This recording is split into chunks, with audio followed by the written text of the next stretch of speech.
அனைவருக்குமே வணக்கம். சற்று முன் கிடைத்திருக்கக்கூடிய ஒரு மிக மிக முக்கியமான செய்தி ஒன்று வெளியாகியுள்ளது. சற்று முன் செந்தில் பாலாஜிக்கு 10 ஆண்டுகள் சிறை தண்டனை. நீதிபதி அதிரடி உத்தரவு. இது மாதிரி பார்த்தீங்கன்னா செய்திகள் வெளியாயிருக்கு. இப்போ அதிரடியாக செந்தில் பாலாஜியுடைய வழக்கில் அதிரடியாக 10 ஆண்டுகள் சிறை தண்டனை, ஒட்டுமொத்த ஜாமீனுமே பார்த்தீங்கன்னா அதிரடியாக ரத்து செய்யப்பட்டதாக இப்போ ஒரு தகவல் வெளியாயிருக்கு. இதுக்கு அனுமதி கொடுத்த விஜய் அவர்கள் பார்த்தீங்கன்னா தற்போது திமுகவில் இருக்கக்கூடிய அமைச்சர்களுக்கு பெரும் அதிர்ச்சியை பார்த்தீங்கன்னா ஏற்படுத்தியுள்ளது.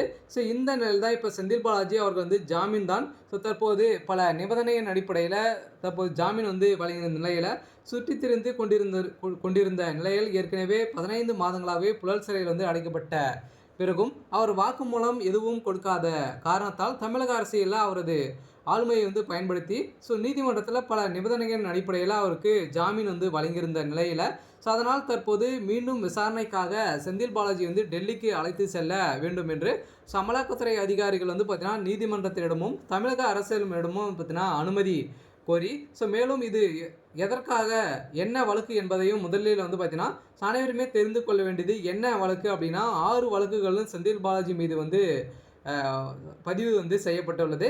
அதில் முதன்முறையாக வழக்கு அதிமுகவில் பார்த்தீங்கன்னா ஆட்சியின் போது செந்தில் பாலாஜி அவர்கள் பார்த்தீங்கன்னா அனைத்து இந்திய அண்ணா திராவிட முன்னேற்ற கழகத்தின் அடிப்படையில் போக்குவரத்துறை அமைச்சராக இருக்கும்போது வேலை வாங்கி தருவதாக கூறி கிட்டத்தட்ட 100க்கும் மேற்பட்டவர்களிடம் பண மோசடிகள் செய்தார் அப்படின்றத, மேலும் இந்த மோசடியில் பாதிக்கப்பட்டவர்கள் நபர்கள் பார்த்தீங்கன்னா கொடுத்த ஆதாரத்தின் அடிப்படையில் இப்போ செந்தில் பாலாஜியும் அவரது தம்பி அசோக்குமார் அவர்களும் பார்த்தீங்கன்னா இந்த வழக்கில் முதல் குற்றவாளியாக கைது செய்யப்பட்டிருக்காங்க.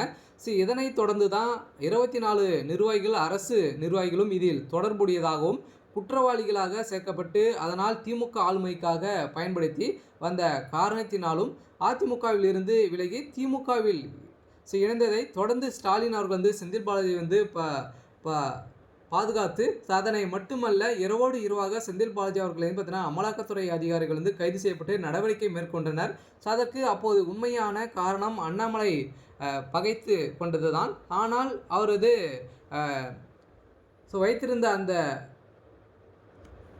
ரேபேல் வாட்சை பற்றி விமர்சனம் செந்தில் பாலாஜி அவர்கள் அதிகமாகவே பேசியிருந்தார். மேலும் செந்தில் பாலாஜி பற்றியான உண்மை முகத்தை பார்த்தீங்கன்னா அண்ணாமலை அவர்கள் பார்த்தீங்கன்னா 10 பக்கங்கள் கொண்ட உண்மையான அவரது சொத்து பட்டியல் பார்த்தீங்கன்னா வெளியிட்டிருந்த நிலையில் இதன் அடிப்படையில் தான் அவர்கள் வெளிப்பட்டதை தொடர்ந்து அதை வைத்து தான் அன்றைக்கு செந்தில் பாலாஜி அவர்கள் இரவோடு இரவாக கைது செய்து மேலும் நெஞ்சு வலி என்ற காரணத்தின் அடிப்படையில் தனியார் மருத்துவமனையில் அனுமதி பெற்று அவர் பார்த்தீங்கன்னா பண மோசடியிலிருந்து ஈடுபட்டதாக அவர் மீது வழக்கு பதிவு செய்து அமலாக்கத்துறை நம்பவில்லை. இருந்தாலுமே நீதிமன்றத்தை நாடி டெல்லி மேலிடம் பார்த்தீங்கன்னா மருத்துவமனை வர சொல்லி செந்தில் பாலாஜி அவர்களது பார்க்க வேண்டும், அவர்கள் கூறினால் நிச்சயம் அவர்களது மருத்துவமனையில் பார்த்தீங்கன்னா இருக்கட்டும் என்று நீதிமன்றத்திடம் உத்தரவு கூறியிருந்தது.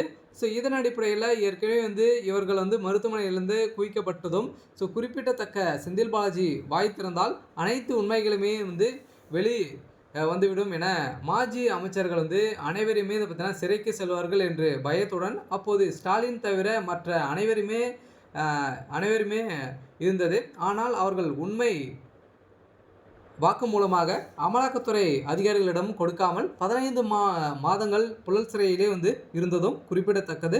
இப்போது ஒரு சூழலில் பார்த்தீங்கன்னா மீண்டும் அவர் மீது அமலாக்கத்துறை அதிகாரிகள் திமுகவின் ஆட்சியில் கிட்டத்தட்ட மின்சாரத்துறையில் மதுவிலக்கு போன்ற துறைகளில் செந்தில் பாலாஜி அவர்கள் பார்த்தீங்கன்னா அமைச்சராக இருந்தபோது பாட்டிலுக்கு 10 ரூபாய் பார்த்தீங்கன்னா வாங்கி சுமார் பல்லாயிரம் கோடிகள் பார்த்தீங்கன்னா சுமார் 2500 கோடிக்கு மேலே முறைகேடு நடந்ததாக கிட்டத்தட்ட 20 என்பதற்கு ஏற்ப பல கோடி அதிலும் சிக்கியுள்ள நிலையில் இப்போ அதிரடியாக செந்தில் பாலாஜி அவருடைய வழக்கில் ஒரு மிகப்பெரிய மாற்றம், ஒட்டுமொத்த கதையும் முடியக்கூடிய அளவிற்கு திமுகவின் கூடாரமே செந்தில் பாலாஜியின் கையில் தான் இருக்கிறது என்பதை பற்றி பார்த்தீங்கன்னா பேசும் பொருளாய் மாறி இருந்த நிலையில் இப்போ அதிரடியாக செந்தில் பாலாஜியுடைய ஒட்டுமொத்த கதையுமே முடிய